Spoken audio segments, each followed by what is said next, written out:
এতদিন শুধু ভুল বোঝাবুঝির জন্য কথা বন্ধ ছিল। আমি অনেকদিন ধরে মানসিক চাপের মধ্যে ছিলাম, কিন্তু কাউকে বলতে পারিনি। আমি আছি, কিছু হলে আমাকে বলবি। আমি সব সময় তোর পাশে আছি।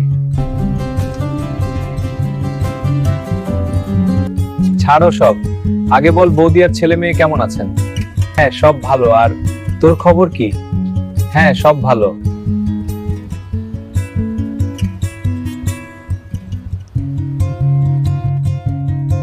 ঠিক আছে ভাই, তাহলে আজকের মতো যাওয়া যাক। আবার না হয় কোনো এক অজানা দিনে হঠাৎ এইভাবেই দেখা হবে।